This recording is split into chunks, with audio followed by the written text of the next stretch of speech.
Angela Fazio is an industry powerhouse who has overseen 40,000 homes sold and $9 billion in production. And Kristen Cantrell is one of the nation's most accomplished team leaders, helping thousands of agents build their businesses. They are passionate about educating, encouraging, and empowering moms in real estate. Our next episode starts now. Hey, you guys. Welcome to Moms in Real Estate. It's Kristen Cantrell. And I'm Angela Fazio. This is a rare occasion that we get to have our guest in the studio. Our guest today is Mardy Carranza.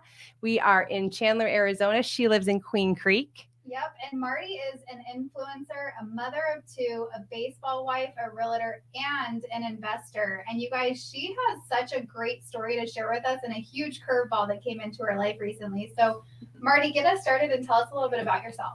Hi, well, thanks for having me, you guys. So yes, I am everything you just said. I have two daughters. One is about to be 2. The other one is 8 months. I'm married, and my husband had taken some time off for baseball to spend time with the kids. But he just recently got signed again. So that kind of, threw the curveball into my life, like you said, and it just, changes everything for me at the moment. Yeah. And I mean, you've been in real estate for 7 years. So to have something like that happen, which I have, like, a lot of times we don't know what's expected in our lives. And if you work 7 years on building a business and you're like, whoop, I'm getting uprooted and I'm going somewhere. How does that feel? And how do you pivot? I mean, it took me like a week to think about all this, right? That's quick. So I was like, okay, how do I manage to still work? And, my husband always tells me, you can relax, but I have always just been on the go. And I think it just comes from my family and seeing them work so hard my whole entire life. And I've always just been, the type to have a million jobs. And I always think I can be Wonder Woman. And then I stress myself out, right? So I just pretty much told myself, okay, it's a change. What am I going to do? I have the babies. They're my priority. Now we're going to be moving states, and it's just not going to be one state. I mean, we're going to go wherever he trains, then he's going to play. From there, I'm going to be alone because he's going to be in and out of that state, So how am I going to manage that? I was like freaking out, right? I'm like, I can't sleep. What am I going to do? I want to keep working. And I've just always been that person. I want to make my own money.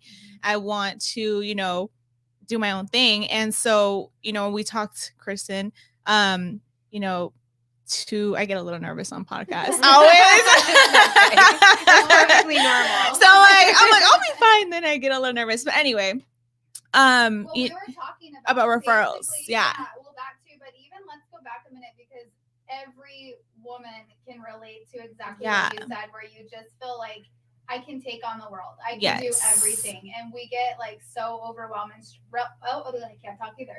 Overwhelmed and stressed out. And so for me, I have to like really get checked. My husband will be like, listen, like, you're worrying about things that you do not need to be worried about. Yes. And one thing that almost we talk about on almost every episode is sometimes we go through seasons, right? And so you're entering this new season and you have to accept it, and you just have to say, what does this look like moving forward, and get creative with it. Well, the thing is, though, here's how I'm thinking about it. Like, when I think of change, which happens a lot, we make things change, right? Right. Like on purpose. So, but when I'm listening to the change that you're about to face, I see it as possibilities. Right. So I would probably take a minute and be like, what the hell? Like, how am I supposed to, pivot? But I see so many opportunities to develop yourself professionally. So think about now thinking about doing some of your business long distance, maybe bringing people alongside of you, different strategies. Maybe now you're going to become a team leader, which is leverage. And so there's so many things. And that's what I think separates the people who rise up to success. There's a couple of things. You already have one of them, the love of work, right? Yeah. I do. We love to work. It's part of a gift from God. At least I think so. But when somebody is faced with a major change like that, that's like not just one change. That's many, many changes. Right. People either stick their head in the sand or they rise up. And you will be the one to rise up. It's just a matter of gaining your, like, where am I? What's exactly. And I was just like, you know what? Things are going to be thrown my way and I just need to get through it, you know, because before I would, like I said, I would stress out about it because all of a sudden, you know, from one day to the next, you have a baby. Yeah.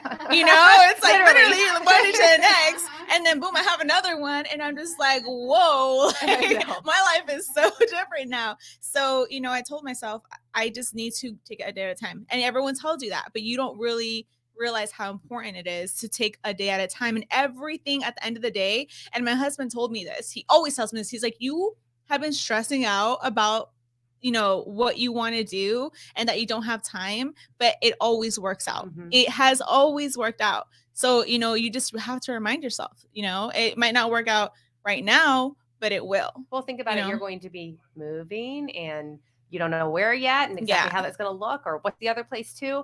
But what I will say is I think one of the most valuable things you can do in a season of great change, especially when you don't want to just stop, because I wouldn't want to stop either. That would make me want to poke my eyes out.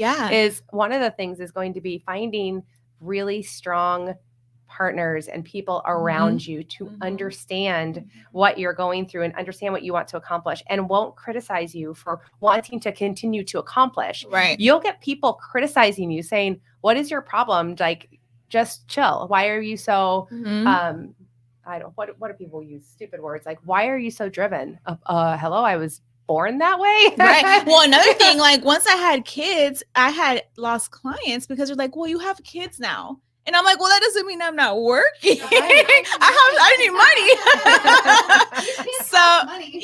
So I had that happen in the beginning. So to me, it threw me off. And I was like, people don't want to work with me because I have kids. What? You know, because they think you're not going to have the time. But, you know, at the end of the day, you have to make the time. And I think another problem that I had was learning to say no.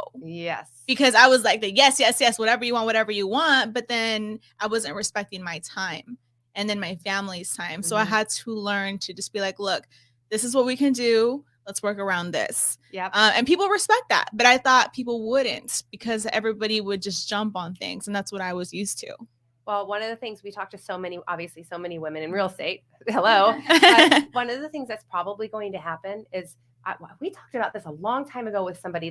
When they had babies. I remember this. Their friend group changed. Because, because there were those people who were like, that's not my thing. That's not my jive or you know, whatever it is. And then all of a sudden through your social media and the sharing of your family and the sharing of the new chapter of your life, some of those friends will stay along with you and others will come to you. And those will be your people who get you. So will the clients, by the way. The clients who get you, who appreciate that you're a mom, who they're moms, they understand you can do it, you know? Yeah, exactly. So tell us a little bit about another thing that you had mentioned was mom guilt, and you suffer from mom guilt, which we all do. Yes, You're in the thick of it too, because you've got 202. Yes, you know, so it's like, and they only want me, you know, so it's like me. And so sometimes I would feel guilty because, you know, I have to answer the phone and I'm just like, hold on, stop, you know, and I've had friends tell me the same thing. So I thought it was just me, like, oh my God, am I being mean? Am I being mean to them? Because I'm like, no, hold on, stop. So I had to, you know, learn not to feel that. At the end of the day, I'm doing this for them. But again, it's like balancing the time between them and work. Like at the end of the day, it's like learning how to balance, because if you don't learn how to balance, you're just going to drive yourself crazy. Well, the other thing to realize is that your kids love it when you work. I mean, not like excessively and ignore them, but you're raising kids to watch a strong woman do things, you know, that are important to you and watching you to figure things out and how to schedule and when to be present with your kids and when to be present with your clients. And after a while that instills in them, because my kids are now, you know, 11 to 30, 31. I have 6 of them. Wow. And the oldest, especially I can't complain then because you did it. Right.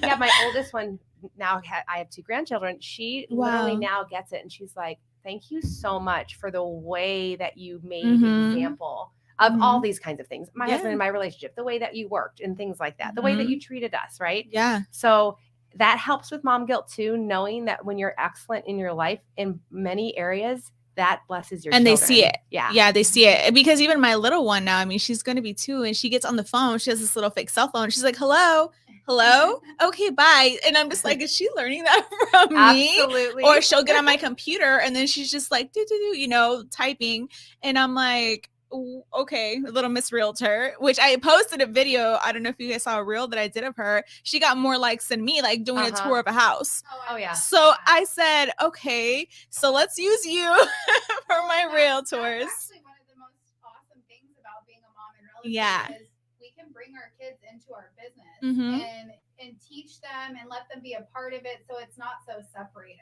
Yes. You have a lot of, I mean, like, traditionally you hear people say like leave work at the door, but we don't get that flexibility. Yeah. And so why not let our kids be part of it? Right. That's why this podcast happened. That's right. It's literally because I had a newborn and a 1-year-old, and I was like, I don't like the people I'm sitting in front of. How can I change that? And we came up with Moms in Real Estate. That's so cool. Yeah. So, I think that it's really cool to bring your kids into it and be able to do that. Yeah. Sometimes it's just a shit show. And there's nothing you can do about it. Yeah. Especially when you're on the phone and you're just like, be quiet for 1 minute. And they're like, I hate that. I still hate I'm that. like, I'm sorry. And they're like, it's okay, I understand. And I'm like, okay. I'm always like, my kids get so loud when my phone rings, and then I hate being like, you shut up. Yeah, exactly. Mute for a second. Mute all the time. Oh yeah. I know. I get it. Here's the cool thing is, most of the time, the people on the other line are moms. Like for me, yes, because that's who I attract. And I'm like, listen, sorry, I'm picking up my kids. It's gonna be loud. And they're like, I got it. Like, cool. Yeah, and same for us. There'll be a podcast, and a kid will just walk into the video. Like, no problem. Don't worry about it. Well, so I was like, if I do it at home, I'm going to have both of them right here. Yeah, you would have too. Oh yeah, they're little. I have little. a question for you. So when you go on this next journey and you're going to be all over the place, yes, how are you going to find community with other moms and other kids? Well, because I've already been in just this baseball world for some time, they have those communities like in that world, right? So it's like the baseball moms and the baseball wives. So you start meeting those people because it's going to be brand new people. He's never played for this team, so I'm going to meet everyone there is going to be people that I've never met before. So I start there, and then from there you meet other people, and then you meet other people, and then obviously like I'll go to the gym and then go eat at restaurants, and I'm pretty friendly. Yes, I think. Yes, you are. So I just talk to people, and then I always get some conversation going, and I'll go from there. So I've always met people everywhere I've traveled and made friends, so I don't think it'll be an issue for me. It's just a matter of me staying in communication with those people, following up just like I would with the clients. Yes. And I think social media helps so much because even if you forget, you follow each other, and then you like a picture, you comment, and that keeps you on top of mind. Let's actually speak about that. So social media, you're an influencer. What does that mean? How did you become one? And if you have not seen her Instagram, get your phone out right now and look her up. So when I was younger, like way younger, what's younger? I like in like what 15, 16, there was a lot of magazines out here. It's like the time where magazines were a thing. You went to the store, picked up a magazine. So I came out on a lot of the Latino magazines. And I did little runway shows, promotional ads, things like that. So back in that time, like from 15 to like 20, I would say. So I always just liked it, and I always liked fashion. So it just kind of started me posting things on Instagram, and then, companies started sending me clothes. So thankfully I haven't had to like buy clothes for a while. That's cool. You guys should see her dress right now. It's so beautiful. Yes, it's so beautiful. Thank you. Yeah. But yeah, I mean, it's just like they'll send me stuff and I post it, or I try to get it when I go on vacation, so then I can post it on vacation, so it saves me a lot of money. Yeah, and then I just like it, I see it more as my hobby. It's like my fun job, so I don't really see it as a job, So I'll get paid for the post, they'll send me the clothes, and that's it. That's awesome. But I mean, it's just more of like my fun hobby because I'm not dealing with anyone, any transactions, I actually just saw a post yesterday on Instagram that said if you're not getting paid through your Instagram, you better change that, because if you're posting products and because so many people will pay you to do that now. So many people, like my reels, for example, like when Instagram started introducing the, getting paid through Reels, I was slacking on that because I'm like, am I really going to get paid? And then it's just, it's not like you're getting paid hundreds of dollars. You can, if you have the amount of followers, but it's just, extra money that hits my account, and I'm like, okay, let's go kids, let's go somewhere. So if somebody wanted to get started with that, like if you had a decent social media profile to start with, like where do you even start? Honestly, just post them, tag them, like that's. And then they reach out to you. Yeah, they reach out to you. I've even reached out to companies where I got, because I don't have that many followers compared to like another 11.5. Okay. Yeah. So other people have 1 million or 30,000. That's a lot of followers. Yeah. So I was like, okay, how can I get my foot in the door, because I wasn't that big on social media. I kind of missed like the time where you got all those followers. So I would just post things, tag them, post it, tag it. Like if I bought a dress from Fashion Nova, I would tag them, and then they just kind of start coming in. But also I think it's the engagement, like commenting, sharing. They see that, so then they want you to work with them. But I think also it's just like, don't post quality, not quantity, because a lot of people just post, and I'm like, you don't want to just post all these things. And then just with real estate too. Like I see a lot of realtors post only real estate. And then I'm like, this is so boring. Like, I don't want to even see it, So I'm like, you have to mix it up. You have to post your kid or what they want. People want to see that you're normal people. Yeah. Because at the end of the day, people are like, oh, she's walking the streets of New York in this fur coat. But then I'm like, that's me right there. That's like my alter ego. And then there's What's your alter ego's name? I don't know. Did you see that picture I posted of Kim Kardashian? I'm not saying Kim Kardashian because I like Jennifer Lopez more, but in that fur coat, she had like this tiger print or cheetah print outfit in this like fur with this fur coat. I was like, that's me. You have a Kim K vibe. We actually said that when we were looking. Oh my gosh. Yeah, I was like, we have a Kim Kardashian on our We're famous. Oh my gosh. No, but thanks. Well, I think that like really makes it seem so doable. Like if I'm listening to you and I'm like, I'm gonna go get paid, I feel like I can anybody can. I can do it. You just need some of those dresses. I know. I think I would go more towards like, because I do a lot of like natural. Yeah, that would be. Oh yeah, totally. Yes. And so I could talk about them all day. Yeah, people will like, because for example, I have a friend and I can't remember what product line she uses, and she just started promoting it. Now they pay her, and then that company reached out, they sent her products, nice. Then people buy those products, she gets the commission off those products. So it's just, multiple streams of income. Yeah. We are all about and that. I think, that's where we have issues, because then we're like, real estate, this and this, and we want to do everything, which you can. But again, it's like, take it a day at a time. You don't have to do everything at once. That's right. People when they go to your profile. Exactly. Yeah. Like, what is going on here? And I'm like, I know. I feel the same way about myself. But you know what? That's the thing, though. I'm like, nowadays, people do multiple things. Yeah. So at the end of the day, it's like, this is the new normal. Yeah. And anyone will tell you, because real estate, we know how crazy this market is right now. So we're already thinking of plan B.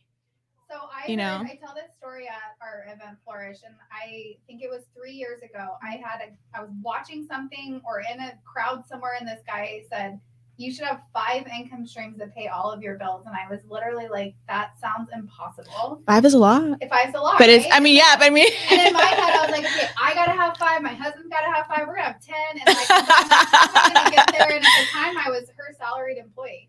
Oh, really? So okay. He brain ninja me, and it's stuck in my head.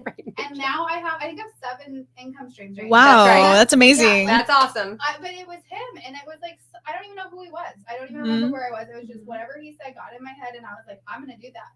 And then we changed our situation, and so now I'm around all these people that's literally all they strive to do is create all these income streams. So I put myself in a different environment, and look what happened. Yep, that's amazing. Yep, and the funny thing is when you're talking about, how do we get on this? This is so interesting. When you're talking about multiple streams of income, it can come from places of passion, like passion. It can come from my passion is helping agents to succeed. It can come all. You don't want to pick something that you hate just because it's another stream of income. Right. I love getting income from houses. I don't want to property manage it. So, they property management, I still get my income. So there's ways to do it where you're actually enhancing your life. Yeah. Yeah, it's crazy and it's a lot, but you're enhancing your life. You're not bogging yourself down. It's not like because honestly, like for example, if I take a picture, it's already because I'm out doing something, right? So I could have worn one of the outfits that were sent to me today, and boom, take a picture, and then that picture would have meant that the post for that company plus